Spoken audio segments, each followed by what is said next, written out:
جو باہر بیٹھ کر بڑے اطمینان کے ساتھ یہ سمجھ رہے ہوتے ہیں کہ ہاں ہم جو چاہیں بول دیں گے، اور وہ بول دیتے ہیں، تو پھر وہ جب یہاں سے وہاں جا رہی ہے بات، تو وہاں سے بھی تو یہاں آ رہی ہے، اور پھر جب وہاں سے یہاں آ رہی ہے تو پھر وہاں پہ بولے گئے بیانات، وہاں دیے گئے بیانات جب یہاں ملک میں فساد پھیلائیں گے تو آپ تو بڑے چین سے وہاں رہ رہے ہیں۔ جو آپ نے خود ساختہ اور اختیاری اور پسند کی ہجرت کی ہوئی ہے، جھوٹے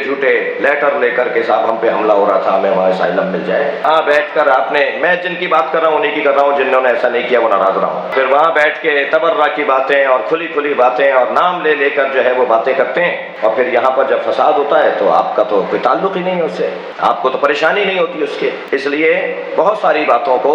یہ جو دیکھی جا رہی ہیں ان کے اوپر کنٹرول کرنے کی ضرورت ہے۔ مصلحت یہی ہے، کسی کو وقتی طور پر اگر خفا ہو رہا ہو تو کوئی مسئلہ نہیں ہے، لیکن بعض باتیں ہماری ایک مشکل یہ ہے کہ ہم تھوڑا سا 2-4 دن بعد باتوں کو سمجھ پاتے ہیں۔ مجموعی طور پر بات کر رہا ہوں، میں اپنی بات کر رہا ہوں، آپ کی نہیں کر رہا، اور اگر بر وقت ہم بات کو سمجھ لیں تو نقصان کم سے کم ہوگا۔ ہم اس خطے میں رہتے ہیں جس خطے کو ایک سنی نے سوچا تھا اور ایک شیعہ نے بنایا تھا۔ یہاں پاکستان میں سنیوں کا بھی اتنا ہی حق ہے جتنا شیعوں کا ہے، اور شیعوں کا بھی اتنا ہی حق ہے جتنا سنیوں کا ہے۔ ہم یہاں 25% نہیں ہے، 50% ہے، جس زاویہ نگاہ سے میں بات کر رہا ہوں۔ لہٰذا ہمیں ان کے احساسات کا اور انہیں ہمارے جذبات کا خیال رکھنا ہوگا، اور پاکستان کی ریاست اور حکومت بھی مجموعی طور پر اس بات کو نافذ کرنے میں کوشش کرتی ہے کہ وہ نافذ کرے۔ اگرچہ میں نے پاکستان کے اندر تو ٹائیوں والے اور پینٹ شرٹ والے اور کلین شیو ملا بھی دیکھے ہیں، جن کے داڑیاں نہیں ہیں وہ بھی وہی سوچ رکھتے ہیں جو لمبی داڑیوں والے، بعض لمبی داڑیوں والوں کی سوچ ہے۔ ہمارے حوالے سے میں بات کر رہا ہوں، لہٰذا ہمیں بہت ہی محتاط رہنے کی ضرورت ہے، اور ہمارے اعمال کو اللہ اور اللہ کے رسول اور مومنین دیکھیں، بس اللہ دیکھیں، رسول دیکھیں، اور اہل بیت ہمارے اعمال کو دیکھیں۔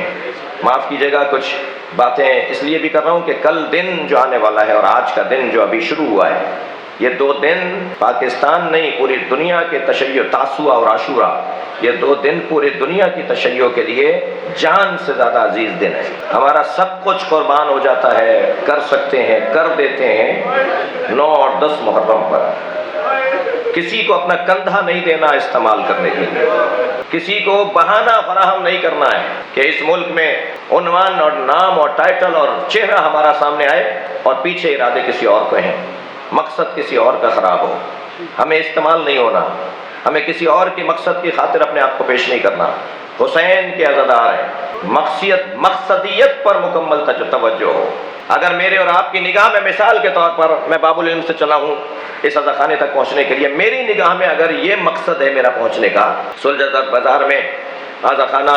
مسجد و محفل شاہ شہیدان تک پہنچنا، جناب علی متقی جعفری صاحب کی رہائش گاہ تک پہنچنا اگر میرا مقصد ہے، تو رستے کی ہر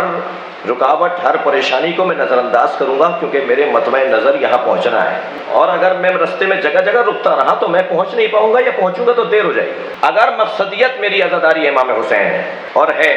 اگر مقصدیت ہماری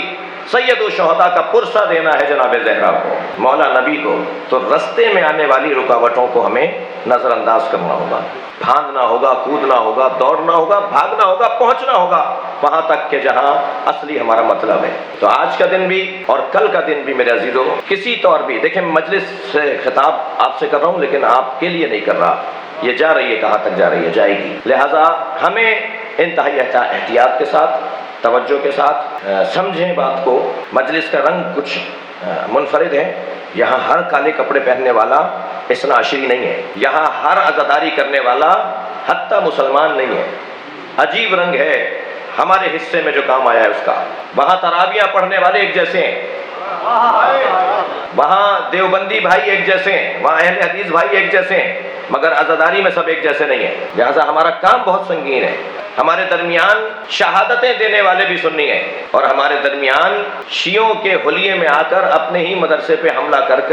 راولپنڈی، راجہ بازار میں اپنے ہی بچوں کے گلے کاٹنے والے بھی ہمارے ہی درمیان کالے کپڑے پہن کے آنے والے ہیں۔ ہوشیاری، سمجھداری، معاملہ فہم، جہاں سے پتھر آئے